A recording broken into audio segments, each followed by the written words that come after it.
Aconteceu no último sábado em Hamburgo Velho, na Rua General Osório, o Corredor Cultural, promovido pelos comerciantes, moradores e a Liga Feminina de Novo Hamburgo.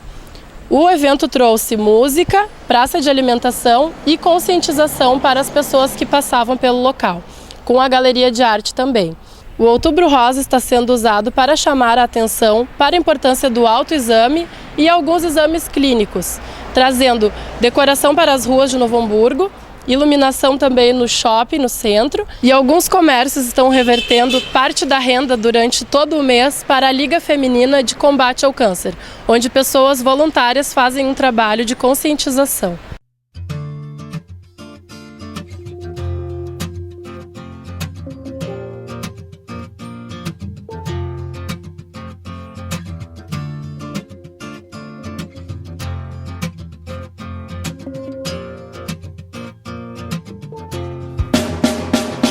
O prefeito Luiz Lauermann estava presente no evento, junto com o grupo Mãos Dadas, que estava com o seu coral. Caminhar com razão, eis na vida uma lição, e sorrir, e cantar, e o mundo a Deus levar. Uma das organizadoras do Corredor Cultural, conhecida como NECA, agradeceu a participação da comunidade e alertou as mulheres sobre a importância do autoexame. E a gente está assim, bastante feliz com o êxito dessa ação, assim, que é uma coisa tão simples e que acabou ficando bonita.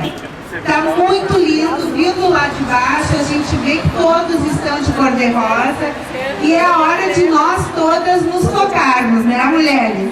E fazer toda a prevenção, estarmos bem atentas com a nossa saúde.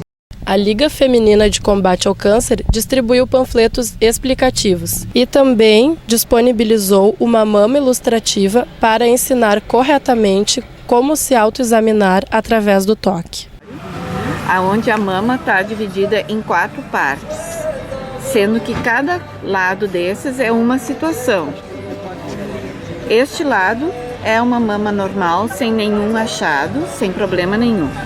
Aqui no lado B já se encontra alguma coisa, mas é algo benigno. Tipo assim, ó, a mamãe deixou de dar de mamar e ficou um resíduo de leite nos dutos. Então aquilo tende a se desmanchar com o tempo, mas no momento ali ele ficou empedradinho, né? O restinho do leite. Aqui já é um nódulo que tem chances de evoluir para um câncer, então tem que procurar um médico, né?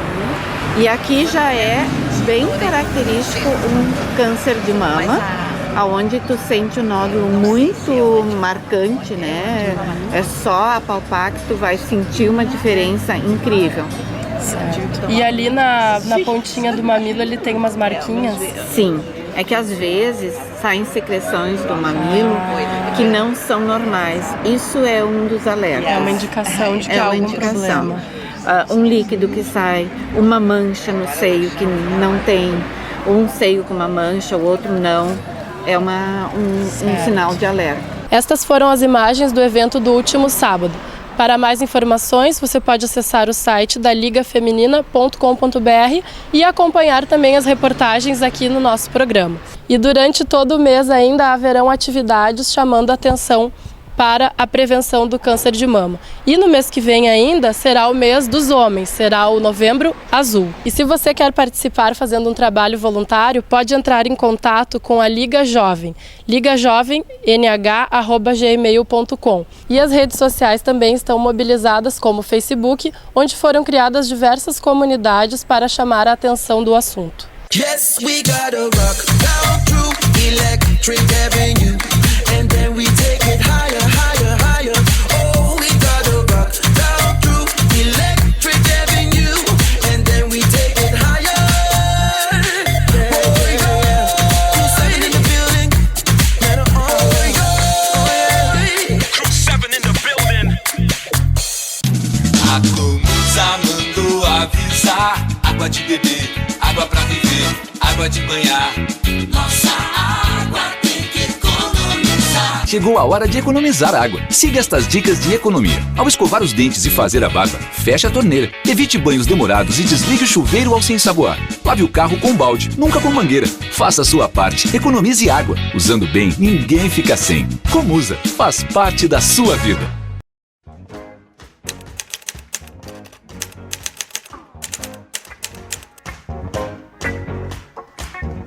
Esta área que você está vendo aqui logo atrás de mim, na verdade se trata de um banhado. Diferente do que nós estamos vendo agora, mas parece um rio.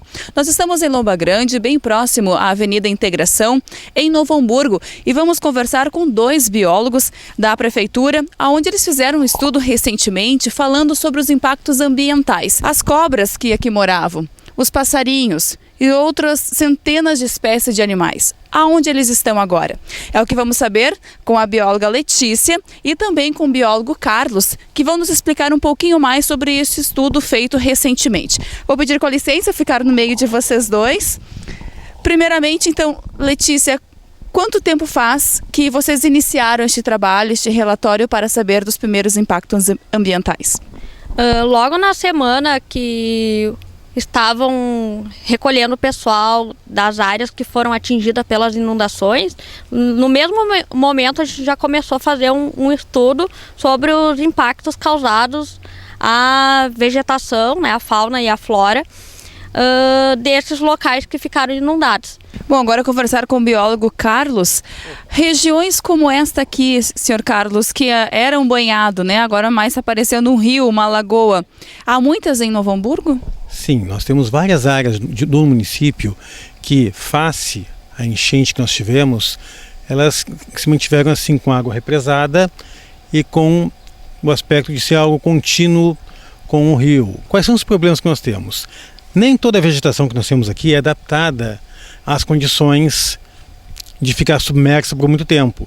A vegetação de banhado, caracteristicamente, ela tolera algum tempo submersa. Tolera alguns dias, semanas submersa, mas não meses. Que é o caso desta aqui? É o caso dessa região. Ou seja, existe o risco de se prolongar esse aspecto de área mais cheia, área mais alagada, de termos algum pouco de planta morrendo, certo? De termos problema também na alimentação de animais, de aves, de insetos, de mamíferos. Banhados em geral, eles fazem um efeito de esponja. Eles retêm os excessos de água nas épocas de cheia e nas épocas de seca, eles não permitem que haja uma perda tão grande da água. Agora, quando você tem um volume absurdo de água, como teve o município na época da grande enchente, agora cerca de um mês atrás, você tem uma certa lentidão para que a água volte ao nível normal. A terra, o solo está saturado de água e ele não está aguentando, não tem capacidade de recolher mais água para si. Então ela fica represada aqui. Essa água aqui, desculpa interrompê-lo, ela não tem para onde escorrer, ela vai ficar aqui. No momento não tem para onde escorrer. Várias espécies de insetos, de aves que aqui se alimentam, invertebrados, podem ter seu ciclo vital afetado. Nós estamos agora em uma época que muitas aves estão voltando das áreas mais ao norte do país e mesmo de mais longe para nidificar e se alimentar por aqui. É o caso, por exemplo, do gavião caramujeiro, que ele nidifica, se alimenta aqui na região do Banhado dos Sinos, do Banhado do Gravataí e outros banhados da região sul. Eu não tenho visto tantos desses gaviões aqui nessa região nos últimos dias. E olha que eu passei um bocado. E eles iriam para onde neste caso? Para outros banhados mais ou menos na região, Gravataí, certo? Nessa região mais Guaíba e outras áreas que ainda oferecem a chance de ter o recurso de alimentação para eles, Eldorado do Sul. Sim, mais próximas. Estes são os animais que estavam vindo para cá ou chegaram aqui neste momento de inundação. E aqueles que já estavam aqui, para onde foram os animais que aqui viviam? Provavelmente subiram para as áreas mais secas ou menos úmidas que nós temos aqui. Existe o risco, por exemplo, de perda de efetivos de pequenos mamíferos, certo? Gambá, ouriço cacheiro, que são animais que habitam essas áreas, que por mais que muitos deles tenham um hábito arborícola, né, usam as árvores como recurso para se manter, eles não têm como fazer tão fácil o acesso pelo solo, né, que também pode dificultar a vida deles. Mas você tem uma ideia, senhor Carlos, do número de animais que possam ter morrido nestas regiões que eram banhados e que agora estão parecendo mais rio? Pois olha, nós ainda não temos nenhum levantamento sobre isso aí, nós não temos nenhum dado sobre isso aí. Mas a Secretaria está de olho, né? A gente está verificando, inclusive, um indicador muito bom que nós temos são as estradas, certo? Quando se aparece muito alguma coisa de animal morto pela estrada, significa que eles estão se deslocando para áreas mais secas. Nós ainda não tivemos assim um grande efetivo de fauna subindo para as estradas, né, para buscar áreas mais secas e consequentemente se expondo a atropelamentos. Mas isso a gente poderia dizer que já que eles não foram porque ficaram e morreram? Olha, é uma possibilidade. Não podemos afirmar categoricamente, certo? Mas é um risco, é uma possibilidade. Bom, vou convidar então também a bióloga Letícia, ela está aqui em cima. Por favor, Letícia. Agora, o que fazer? O senhor Carlos nos falava agora sobre estes impactos, né, dos peixes, enfim, animais. Mas o que fazer a partir de agora para que futuras inundações o impacto não seja tão grande? Na verdade, a grande... nossa grande causa agora é evitar, como vocês podem ver aqui, tem moradias muito próximas, né? Então a gente procura evitar que essas moradias, essas que estão instaladas, né, já estão há mais tempo, então a gente não tem como remover elas daqui, mas evitar que futuras construções sejam feitas muito próximas, né, até porque a população, quando ela fica muito próxima de uma área vegetada, ela acaba afugentando a fauna. Então não é que a gente queira evitar o contato do ser humano com os animais. A questão é que eles têm, né, o seu habitat natural e nós temos o nosso. Então, se nós nos aproximarmos muito daquela fauna que é dos animais que são silvestres, nós vamos acabar afugentando eles. E além disso, causa também esses problemas das inundações. As pessoas que moram próximas são afetadas diretamente, mais rapidamente do que aquelas que estão mais longe da inundação. Porque pela quantidade de chuva e de água que causou as inundações, né, considera-se que foi uma das maiores inundações dos últimos tempos, né, que não se tem registro de um aumento superior a 8 metros na história de Novo Hamburgo, que foi o nível que o rio subiu. E a questão dos resíduos que são jogados em banhados e também no Rio dos Sinos.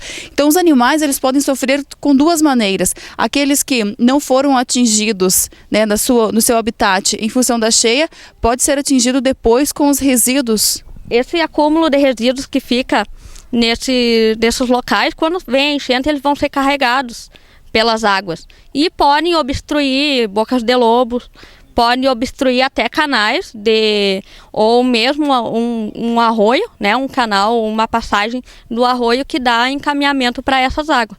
E com a obstrução desses canais, obviamente que as cheias vão ser maiores. Então, além de ter um impacto local ali naquele determinado arroio, ele também vai, o que pode ser visto também não sei se o pessoal acompanhou, mas o que pode ser visto na foz do Arroio Pampa, né, que tem muito resíduo, né. Hoje a gente consegue observar ali as margens do Arroio Pampa na foz com o Rio dos Sinos, que tem muito resíduo acumulado ali. Provavelmente ele estava obstruindo a passagem dessas águas, o que aumenta ainda mais as cheias, né, as inundações. Esse estudo, em quanto tempo vocês acreditam que deva ter um resultado concreto de perdas que se teve e em quanto tempo deve demorar para que o ser humano sinta diretamente ou indiretamente esses danos? Eu acho que cada evento desses que acontece, acho que serve um pouquinho para a gente refletir e ver que no trabalho diário, né, aquelas coisas que a gente solicita, que o pessoal do meio ambiente, né, sempre é muito crítico nessa e pede muita atenção quanto a essa área ambiental. Então eu acho que a gente pede um pouquinho a atenção nesse momento, que enquanto tem as inundações, as pessoas ficam realmente surpreendidas, né? Por que acontece isso? As cheias, as inundações, enchentes sempre aconteceram, são eventos naturais. O que acontecia antigamente, diferente de hoje, é que não tinham tantas pessoas morando às margens de rios, de arroios e de banhados, né? Então, hoje a gente tem uma incidência de população bem maior nessas áreas que são, logicamente, afetadas mais diretamente. Então, o que a gente tem que atentar e que a gente faz no nosso dia a dia, não é só quando acontecem eventos desse tipo, é atentar para evitar, né, essas moradias irregulares, né, tentar regularizar ou realocar essas pessoas que estão em situação de risco e tentar né, fazer um contraponto, porque infelizmente, né, algumas pessoas não têm condições de morar em locais melhores, mas a gente tem que achar uma alternativa e fazer perceber que um local onde sofre esse tipo de impacto não é propício para a moradia, né? Bom, mas essas questões todas é a longo prazo, né? Não vai ser de hoje para 2014 que se conseguirá remover todas essas famílias ribeirinhas e em zona de risco. E até lá se faz o quê? Enquanto isso, a gente vem trabalhando com o trabalho de prevenção, né? Todas as nossas licenças, elas são emitidas com orientações desse tipo, né? Para evitar a remoção de vegetação ou que as pessoas venham a morar em locais desses, né? Muitas vezes a gente dá algum parecer, né, para que elas venham, né? As pessoas às vezes não são favoráveis, vai perder uma parte da sua área, mas infelizmente a legislação ela vem com o intuito de prevenir, né? Então a única coisa que a gente pode fazer para evitar é fazer cumprir a lei e fiscalizar para ver se isso realmente está sendo feito, né? Bom, então, nesta última enchente que aconteceu em Novo Hamburgo, esses animais que foram mortos, que ainda não se tem um dado aproximado, pelo menos, de quantos podem ter morrido, pelo menos se sabe alguma espécie específica, assim, que vocês fizeram algum estudo, o senhor Carlos e você, de alguma espécie que, talvez daqui 1 ano ou 2 anos, ela vai ser prejudicada, sim? Eu acredito que mais diretamente são os grupos de peixes e anfíbios, né, que são os animais que dependem diretamente da água, né, eles se reproduzem na água ou vivem na água, como peixes, rãs, sapos, né, que são animais que se reproduzem, dependem da água para se reproduzir e serão afetados mais diretamente, né. A princípio, porque a maioria alguns répteis rastejantes também, então, ou eles teriam que procurar um outro local ou acabariam sendo afetados diretamente pelas enchentes. Os outros, eu acredito que aqueles que têm os hábitos que vivem em árvores, né, eles têm uma facilidade de se dispersar mais rapidamente, as aves também. Mas eu acredito que mais diretamente seriam peixes e anfíbios, né? Uma espécie em específico ainda não tem como estimar, né? Mas a longo prazo a gente vai vendo os efeitos desses tipos de eventos. Bom, falamos então com a Letícia, também com o senhor Carlos. Peço para que o senhor desça aqui conosco. Nós estamos então às margens de um banhado, que não parece, né? Parece na verdade um rio, uma lagoa, até porque não se mexe. E a expectativa agora então é que com o calor essa água evapore, ou ainda o solo consiga aos poucos absorver todo este montante de água. Sr. Carlos, muito obrigada a atenção do senhor. E para então nós finalizarmos, então, obrigada também à bióloga Letícia. Este estudo, ele vai ser apresentado a comunidades? Com certeza. A semana ela mantém o seu ciclo de palestras, certo? E que vai ser certamente divulgado dessa forma à população. E para informações, então, qual o contato? É só ligar para a prefeitura, né? 3594-9999, pede para falar com o pessoal da semana, certo?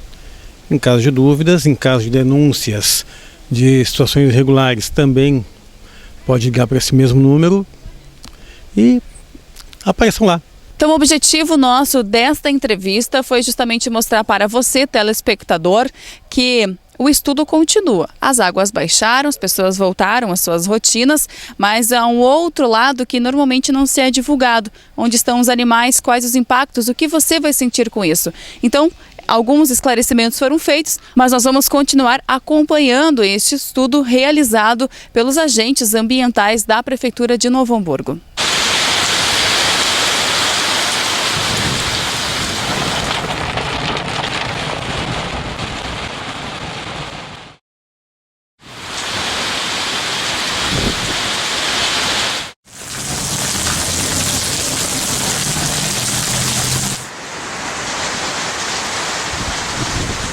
Por que não aproveitar a água que cai do céu? É uma água grátis. Nós podemos utilizar essa água para inúmeras tarefas, evitando o uso de água potável. O Beira-Rio, que apareceu aqui há pouquinho, que está em grandes reformas com vistas à Copa do Mundo, o próprio estado do Beira-Rio tem um projeto, que é a utilização de água de chuva. Muito boa iniciativa. Vamos usar essa água para regar as gramas, para sei lá para quê, para jardins, para lavar as instalações, lavar os vestiários, lavar as paredes. Eventualmente para uso de sanitário, embora o projeto todo ainda não tenha sido divulgado em detalhes, mas se supõe que essa água da chuva vai representar para o clube uma economia em dinheiro e para o meio ambiente vai aplaudir. Então, na sua casa, no seu local de trabalho, na instituição que você trabalha, todos podem colher água da chuva, seja com 100 litros, 500 litros, 1000 litros, 10 mil, 100 mil litros, guarde água que cai do céu, aproveite a água da chuva, vamos poupar água potável. A Comusa mandou avisar: água de beber, água pra viver, água de banhar. Nossa água tem que economizar. Chegou a hora de economizar água. Siga estas dicas de economia. Ao escovar os dentes e fazer a barba, feche a torneira. Evite banhos demorados e desligue o chuveiro ao se ensaboar. Lave o carro com balde, nunca com mangueira. Faça a sua parte, economize água. Usando bem, ninguém fica sem. Comusa, faz parte da sua vida. Yes, we gotta rock down through Electric Avenue, and then we take it higher, higher, higher. Oh, we gotta rock down through Electric Avenue, and then we take it higher. Oh, yeah. Who's in the building? Oh, yeah. 7 in the building.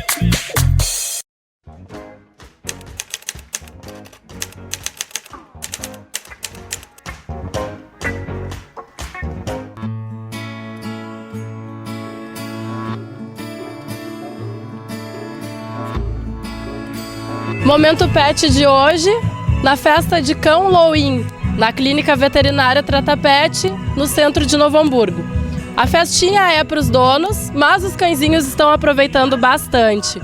Tem brechó da Pata, espaço gastronômico da Fuços Lindos, livros à venda, joias à venda com 10% revertido para os animais abandonados e ainda tem um plano de saúde também para os cãezinhos. A festa é para todo mundo aproveitar, mas quem é beneficiado mesmo são os animais sem lar. Tem cãezinhos para adoção também da Fuços Lindos.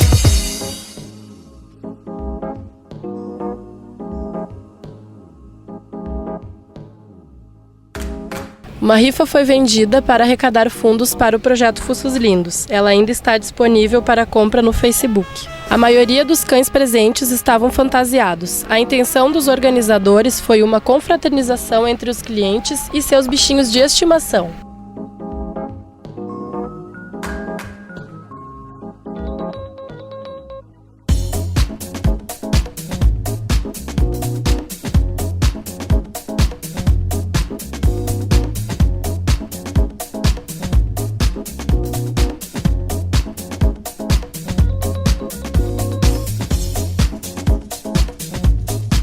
Esse carrinho parece de bebê, mas na verdade é fabricado para os peludinhos. Como mostra a imagem, é um lugar confortável e seguro para passeio. Os comes e bebes foram feitos no clima do Halloween. É Múmia Dog. Tá. Aí é os cupcake fantasma, né? Ou cupfante, as negas de túmulos, o chá, que é de morango, é de sangue, e o suco é suco de vermes, que é de limão. Um dos grandes momentos da festa foi o desfile de guias e roupas e o concurso de fantasias. Nessa primeira parte do desfile, a gente vai apresentar a nova coleção da Pet. A gente começa com o Rufus, que vai apresentar para vocês uma linda coleirinha.